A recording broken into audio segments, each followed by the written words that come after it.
Hello and welcome to the Cambridge Skeptics live stream. The Cambridge Skeptics are a volunteer organization. We are dedicated to promoting critical thinking, science, and positive skepticism in our local community of Cambridge, but also across the UK and beyond. And tonight we have gathered to talk about the recently broadcast, as in within the last hour or so, winners of Skeptic magazine, right? That's what they're called. Nope. Skeptic magazine. Skeptic. Is it The Skeptic? Because Skeptic. it's The Skeptic magazine. Yeah, it's a magazine, online publication. The award winners for the Ockham Award and the Rusty Razor Award. And if you have been following, that is what we discussed. We discussed our nominees as a group recently, and now we are here to react live to the winners. And this is coming so live that we're not sure where Chris is. He was here. He's been having issues. This is terribly exciting. Yeah. Yes. So I wonder, Sam, could you tell us briefly? Maybe let's discuss the Ockham Award winner first. What had just happened on the live stream with Marsh and Skeptics in the Pub Online? Yep. So Marsh handed over to his assistant deputy editor, whose name I've forgotten because I am terrible with names.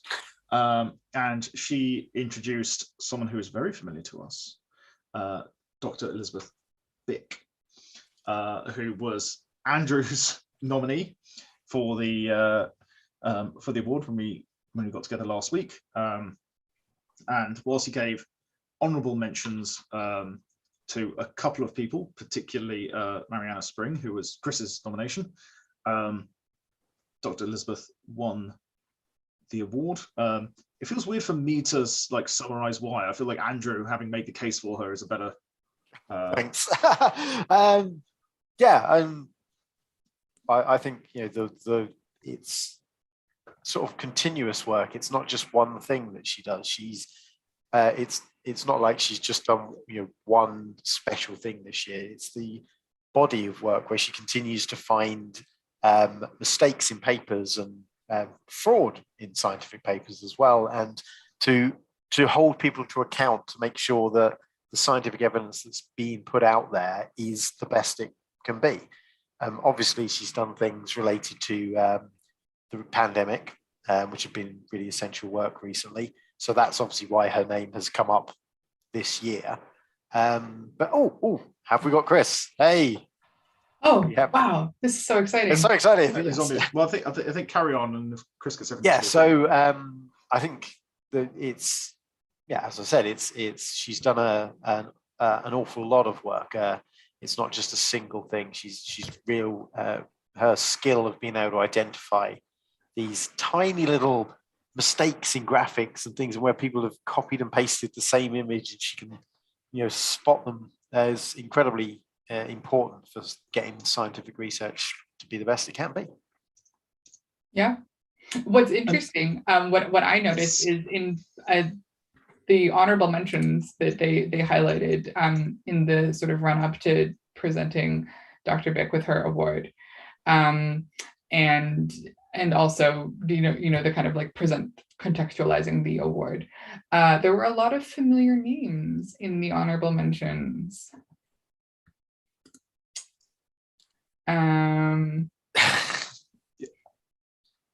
Maybe we have Chris. We'll see how this goes. They can't see Chris popping up on the live stream. All right. Just as an FYI. Okay. There's no awareness of that. So for anyone watching, Chris is occasionally popping up and be like, hey, Chris. Hello. Chris. Now you're gonna see him. I've switched computers. Wow, well, that was fast. Which is why I'm from this weird angle. Yes, Elizabeth Bick, excellent. Yes. You're just joining right in. Look at that. The thing about the so she gave an acceptance speech, and the thing I hadn't realized was the sheer scale, like the number of papers she seems to get through. It's thousands. But she was saying, over the last, been doing this for 10 years, and I like 600 odd papers where they've been retracted, 600 odd papers where they've made amendments, and thousands of papers where they haven't responded, and some of them have sued me and gotten very angry. And it's how does someone get through that many papers in a decade. I mean, I'm not a former academic, so Erica maybe can weigh in, but No, I don't know. I think I can empathize with the kind of work she's been doing. Coincidentally, at work this week, I've been called in to like support or like to sort of investigate a bunch of analysis that has been done on a big project. And despite being completely unfamiliar with the topic, I've been able to sort of turn the analysis around and kind of give the final like scientific perspective on what should be done within kind of like a 3-day period. I think it's in some ways it's if you're sitting kind of above the subject matter, it means that you don't get distracted by the kind of sort of wishful thinking or like this is really the treatment that we really want to work. You can instead just purely rely on the statistics, and you sort of almost abstract it to like, well, mathematically speaking, what's going on here? What are the common patterns that we see? What are the human nature mistakes that people are prone to making in science? And you can be on the lookout for it. So I don't think it's not a completely inhuman task, but I think it must reflect the way that she does her work. And she's having one hell of a week. She also got the John Maddox Prize this week for Oh, wow. I saw that. promoting science and evidence in the face of hostility, which she has certainly. Is that a prize you want or not? I think you don't want to have to award it, but given the way that life is, and Chris, Yeah, if we're gonna get the John Maddox Prize is that Sense About Science who awards That is, yeah. yeah, they're a great organization. I'm going to say, if you're going to get harassed for something, getting an award for it, you may as well get an award for it. Yeah. Yeah. So Sam, you were mentioning the other honourable mentions that came up. Did they mention the data investigators? Was that the group of people that they referenced? The data detectives did get it. That's it. Two of them got a reference. Nice. And then I also recognize some of the honorable mentions on the Rusty Razor Award. I don't know if we're ready to talk about that. That one to me, I think is maybe a more interesting topic. More fun. I was not aware of the winner. No, me neither. No. Not on my radar. No.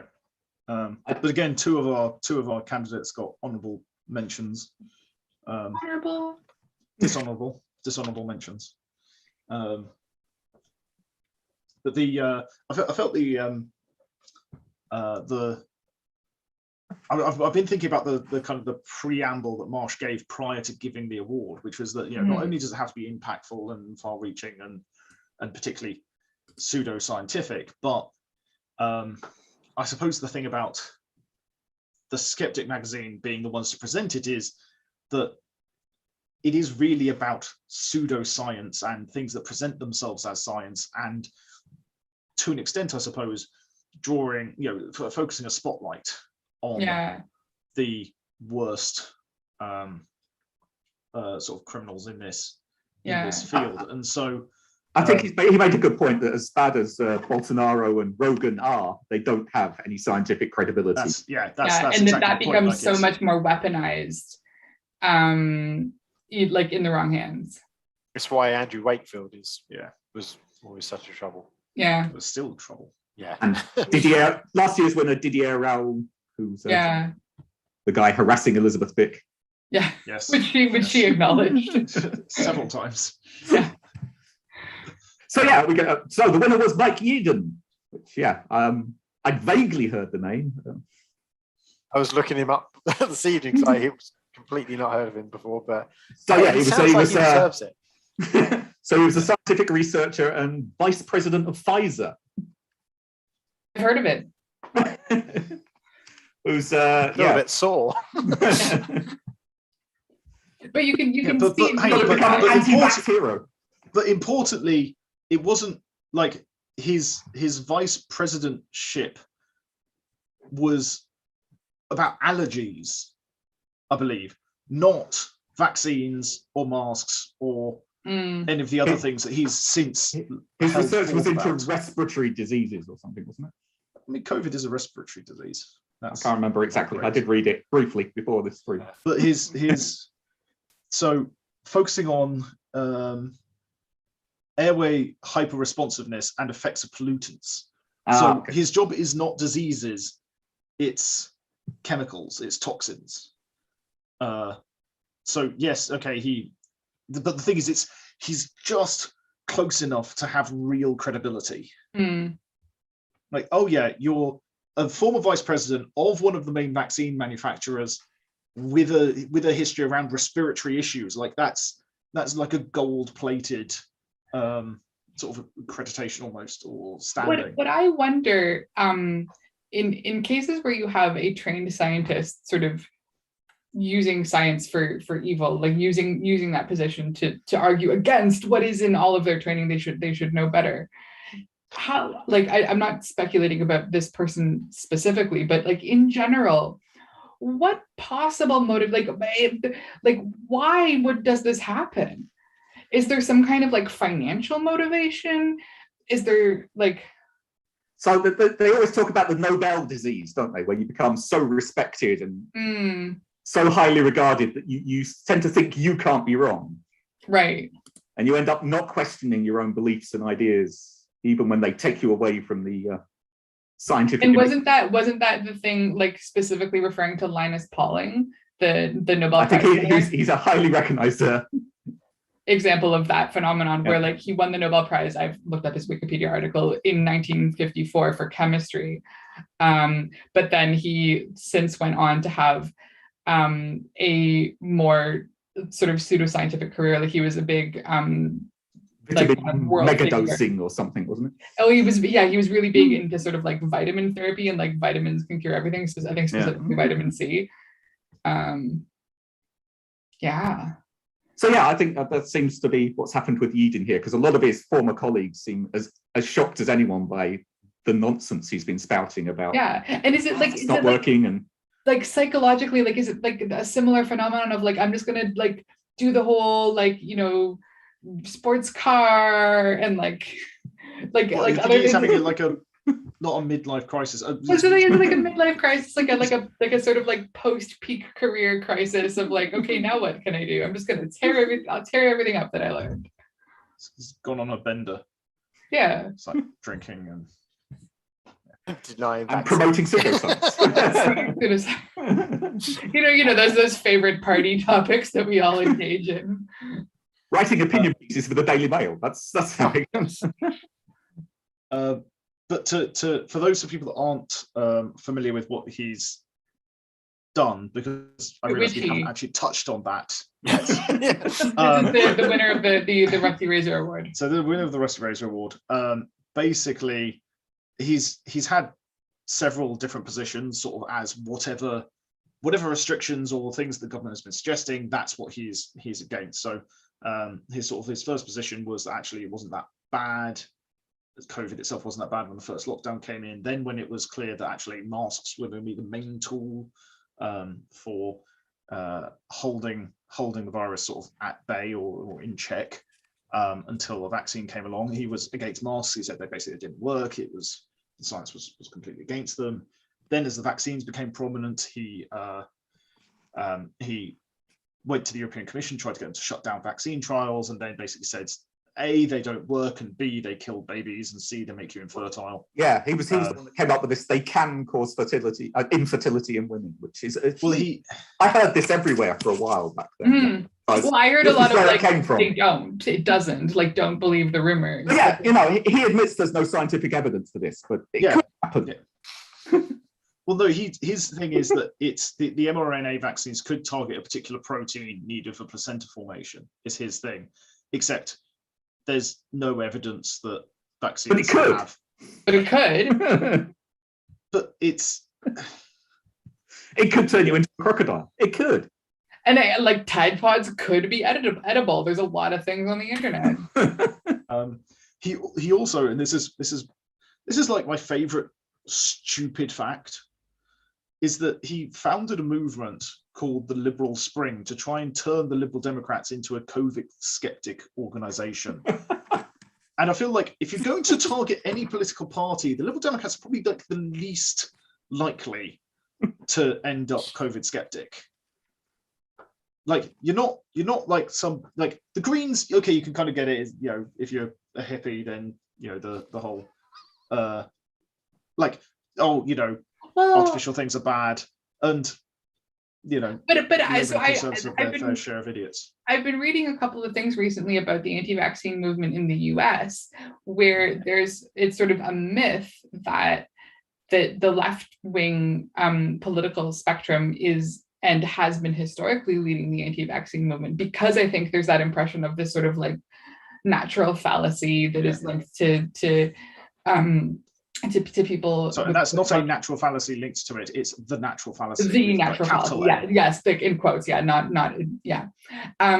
But like some more recent things that have been coming out, and I off the top of my head, I feel like Rebecca Watson just put out a video on this topic now. Yeah, she did, yeah. Yeah, about how actually the anti-vaccine movement is really linked to the kind of mistrust of government and libertarianism that's associated with the right wing in the US. And the body autonomy thing. But yeah. nearly everything. Unless it's women. Yeah. Male bodily autonomy. But anyways, you were saying about the Liberal Democrats, the liberal, what was it? Liberal freedom? What do they call it? Liberal spring. Liberal spring. Okay. Which I'm gonna say hasn't really gone anywhere. Yeah. And he likes koalas. Oh yes, that's just the worst. It's a very good point.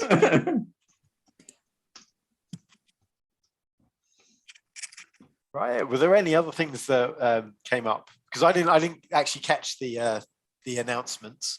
Was there anything else that came up as we should talk about? I don't think so. They didn't. There was no editor's choice this year.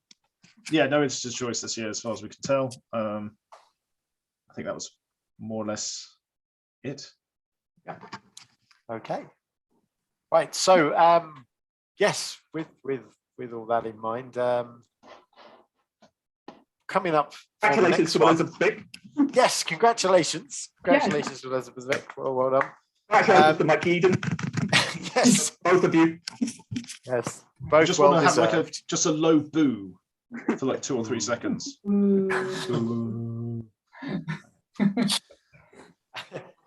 So just a reminder of what we've got coming up on, it's this coming Tuesday, isn't it? Yes. We have psychologist Dr. Darren Stevens coming to give us a talk about his constructive development theory, which should prove very interesting. We've already Maybe you can ask him about your middle-aged scientist question. Yes, good point. Yeah, the middle-aged science crisis. Yes. When science goes wrong.